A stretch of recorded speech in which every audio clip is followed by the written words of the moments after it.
Hi, I'm Leanne Ely. I'm a nutritionist, a New York Times best-selling author, and some people even say I'm a life coach. I started the Daily Dish Show to share my story, my truth, and my journey to vibrancy, and to inspire others to do the same. Because it's all about grit, perseverance, and finding a way despite the odds. It's about embracing the whole woman, not just the parts that are easy to love, and feeding her heart, mind, body, and soul. But I found that this isn't just my story, it's your story too. It's go time. This is the Daily Dish. Hello, it is the Daily Dish. Who's excited? Oh my goodness, look at who all is here already. I've got Jocelyn in the house. Here's our Helen and Alice, and there's our girl Beverly. It's Daily Dish time. Today I'm really excited, and I have this thing inside of me that says I need to really share this stuff. I've got some stuff that I need to share. Sandy's in the house, so is Marco and Julie. Okay, Julie, let him go. Let him go. Nothing wrong with getting rid of a bad boyfriend. I had this thing today when I was, we just got back from our trip to Florida. I was just sharing a little bit of that trip with Jenny, and it was just, it was such a great trip. So many good people there and connecting with old friends and a lot of older friends. Mark's had, these are his fraternity guys, and we had the best time, but we sat around, we drank, we ate, we sat around, we drank, we ate, and we went to the pool and everything. And a lot of days of doing that, just not used to that. And I came home just feeling like an absolute slug. And then, it occurred to me this morning as I'm trying to get back into my routine and everything, the holding place for me, the plumb line, the lifeline that I hold on to is mindfulness. Mindfulness. And hello, Anne and Catherine. It's so nice to have you here. And Jackie. Mindfulness is everything.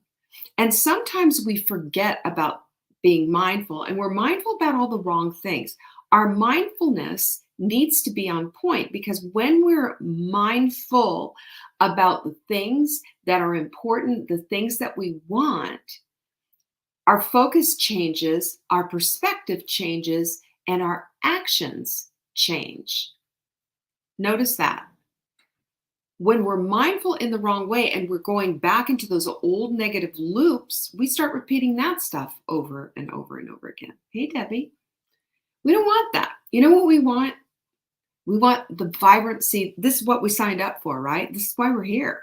We want that vibrancy.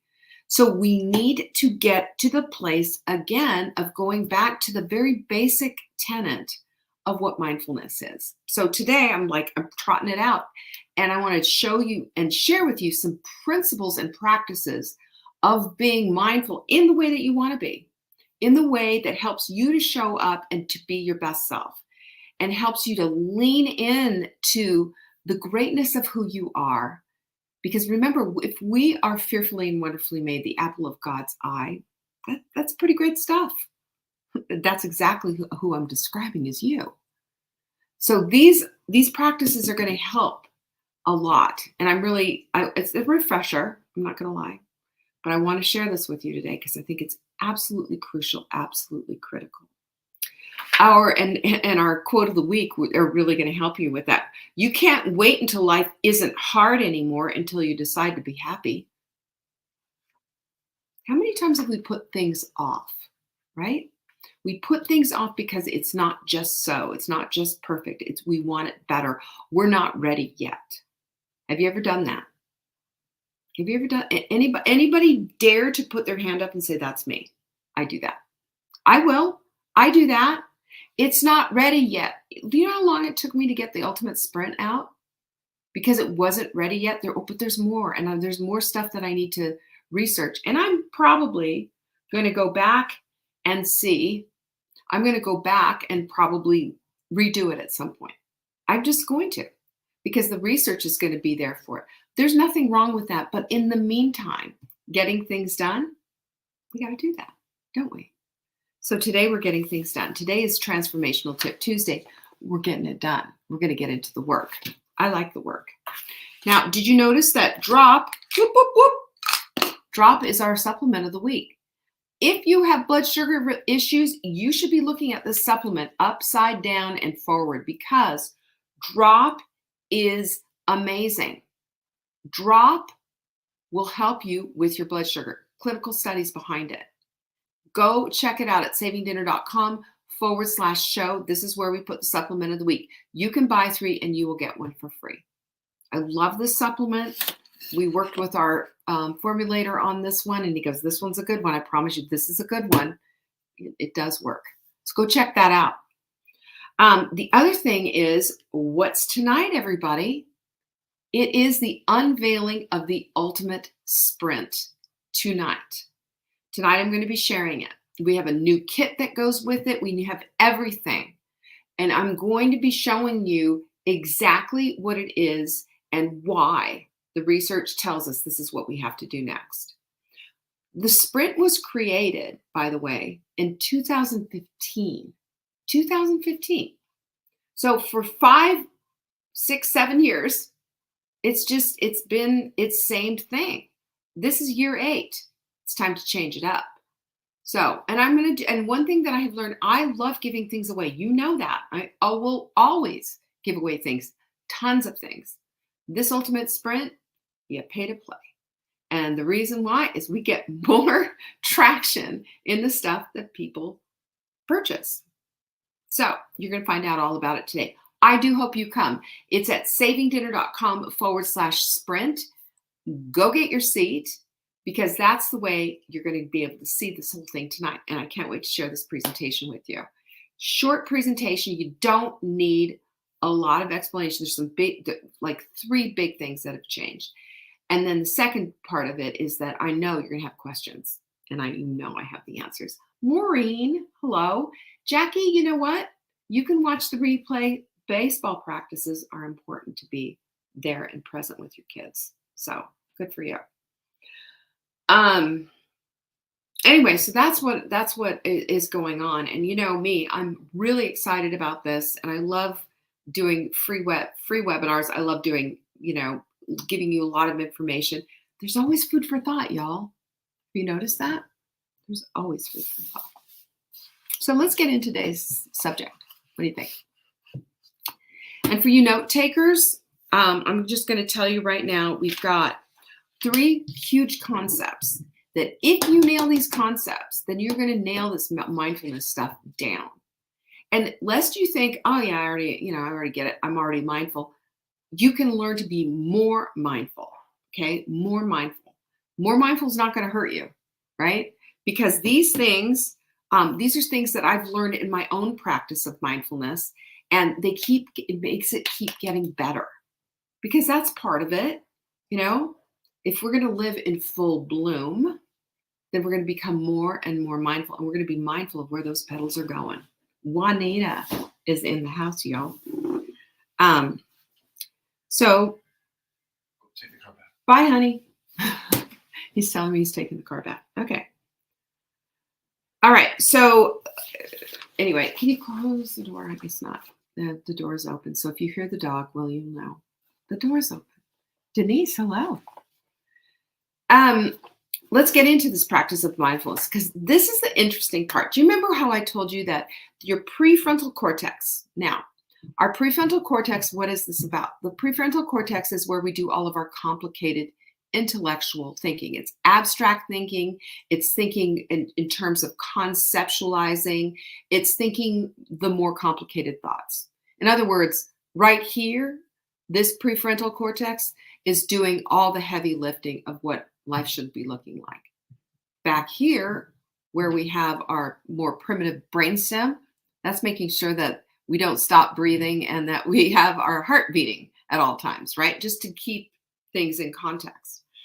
But mindfulness, the thing is that when you are in your prefrontal cortex and you are a big whiner and complainer, And it's funny, I see so much whining and complaining on Facebook. And I'm thinking, don't these women understand? You are shrinking your prefrontal cortex. We shrink. It's actually the hippocampus that shrinks. That hippocampus is involved with memories. The hippocampus shrinks, but it's also part of the prefrontal cortex, right? So it shrinks. We're shrinking part of our brain when we complain. But did you know that when you practice mindfulness, you get to shrink your amygdala? So for those of you who have named your amygdalas, I have. And when your amygdala, we know about your amygdala is the screamer, the crier, the hand wringer, the one that always wants to bring you back to the safe of what you know, regardless of how well that's going to serve you or not. The amygdala holds us back. The amygdala says no to risk and is fearful and a hand worrier, always wringing their hands.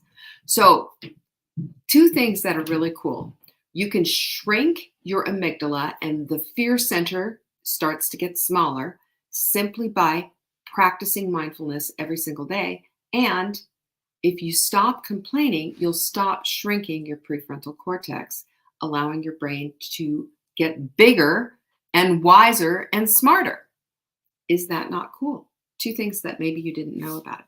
The other thing is it gives you have less pain when you start practicing mindfulness. Did you know that? Also cool. Alice, Kathy Sue, that's great. We all have reasons why we've chosen the names that we've chosen for amygdalas, but sometimes we, have to get our amygdalas to pay attention to us and tell them take a seat. Because if we want to do the things that we want to do in our lives, we have to make sure that our prefrontal cortex is on top of it. That's this. I always say it's the moneymaker because it is. This is the thing that makes you think of all those brilliant creative ideas that you have solutions to. So reading, writing, and listening are all a part of being mindful. Because when we read in a mindfulness way versus just going through and like reading a bodice ripper type of a romance novel, we're reading with the idea of gleaning. And there's mindfulness involved in that. And when we're writing, we're doing the same thing.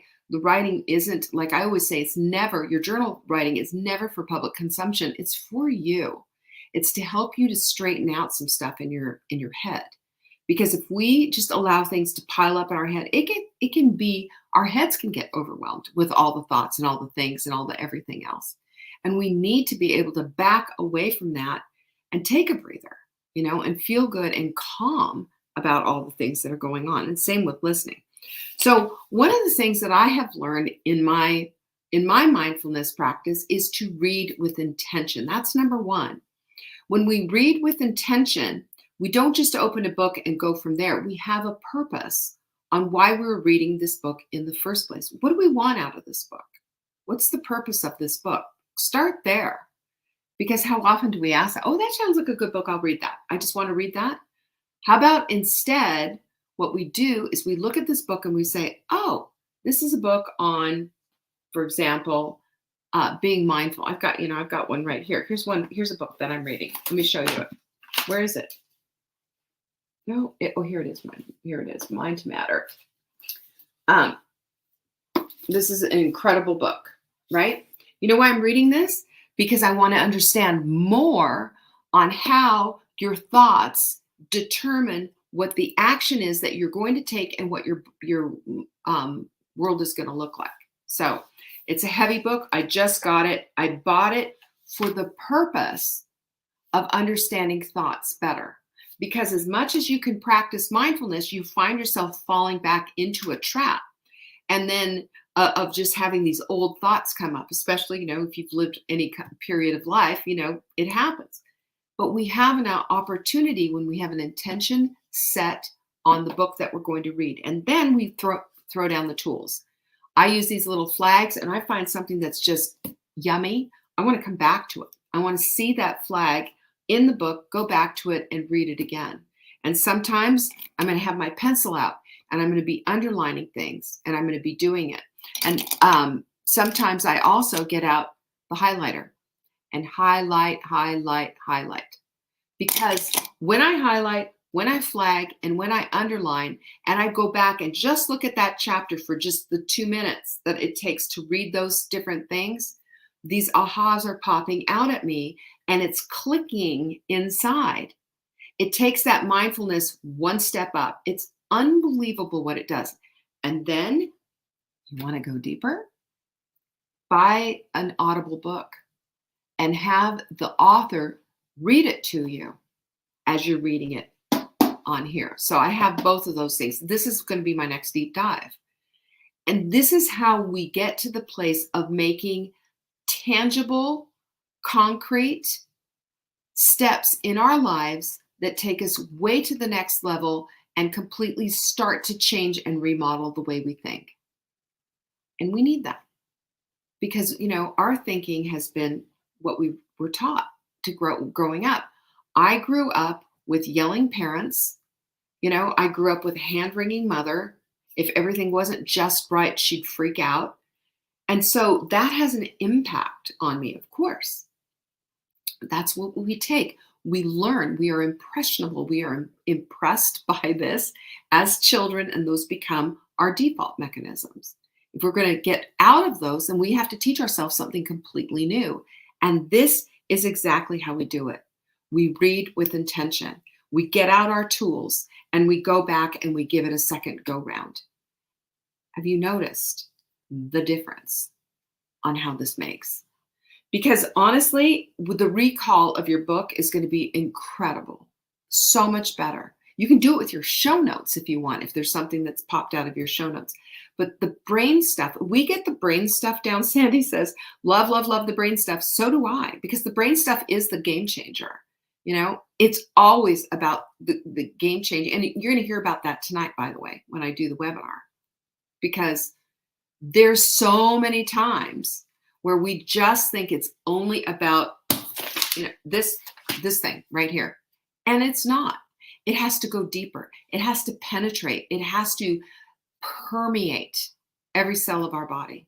We have to get our whole bodies on board, because think about it. When you make a decision, by the way, to do any kind of exercise or anything like that, it's not just a decision in your head. You got to pull your whole body along with it.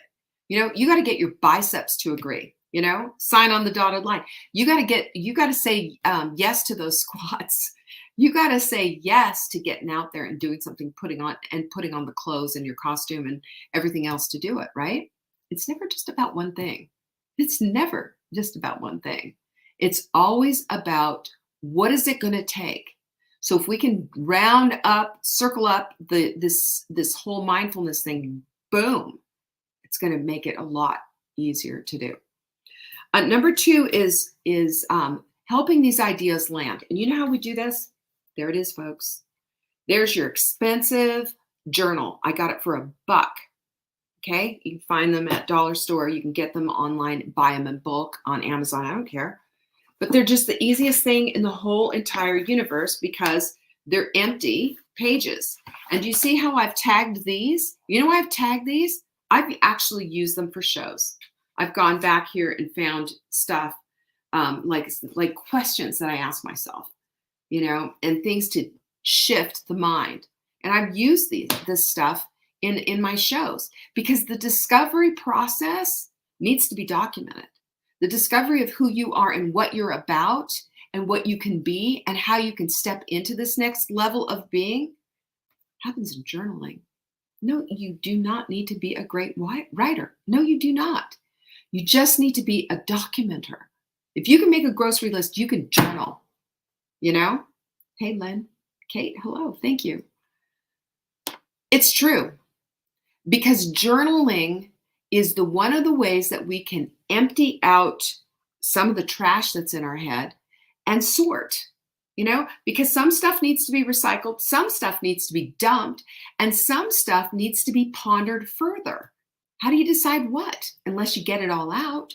That's what your journaling does.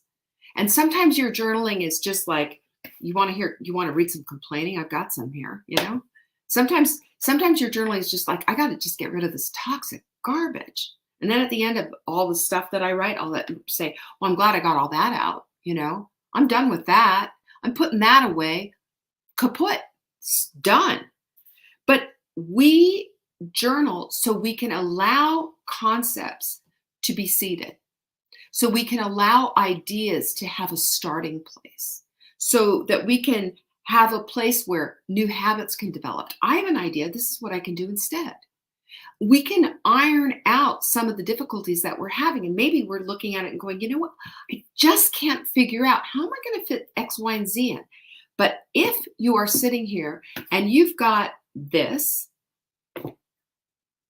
and you've got one of these, love my pencils, because pencil is erasable. And that takes me out of my perfectionist mode so that I can erase and put something down. I don't like a lot of crossed out stuff. Sorry, it's just the truth. That keeps me going and journaling. I don't need an obstacle. And if a crossing out is an obstacle, don't do it. Get a pencil, do that. It allows you to have the awareness that maybe is just lurking in the back of your head, right? Because sometimes your awareness, you're aware that there's some kind of awareness going on, but you don't know what it is because you haven't figured it out yet, because you haven't bothered to drop it all in here. It's like if you are at home and you just take all of your laundry and you drop it all down the laundry chute, it's all going to mix up and go all down there together. I don't care if you sorted it out beforehand. That's just what happens. And then when you get to the bottom of the stairs, my laundry chute just happens to be like, drop everything into the bottom of the stairs. I sort at the end of there. That's what a journal does. It sorts for you. You go, oh yeah, this is this and this and this. Oh, look what I'm thinking about here again. I need to drop that. That's not helpful. Or this is going to help me. Or, here's an idea. What if I did this? Can you imagine? Of course I can do this. Of course I'm brilliant enough to think this thing through. I'm made in the image of God. These are the things that we can have. These are the conversations that we can have. These are the sentences. Do you know how many times I've sat here and I've written like sentence after sentence after, here we go. Like, here's one. Faith is a little more than persistence. A drop of water will wear a rock away. That's something that I wrote in there. These little gold nuggets, they come out and they present themselves, and then they say, yes, start thinking about that. That is where your mindfulness becomes on point. It allows for goal details, affirmations, clarity, release. It can even be enjoyable, y'all. Enjoyable. And I will tell you something. When journaling stops being something that you dread and starts being something that you enjoy, you will see this increment rise in your mindfulness. Because now you have clarity, because you're not crumpled up inside with so much going on. Sometimes I think of a colander of spaghetti noodles, it's just all, and you try to pull one out and you pull out more. That's how your thoughts are sometimes.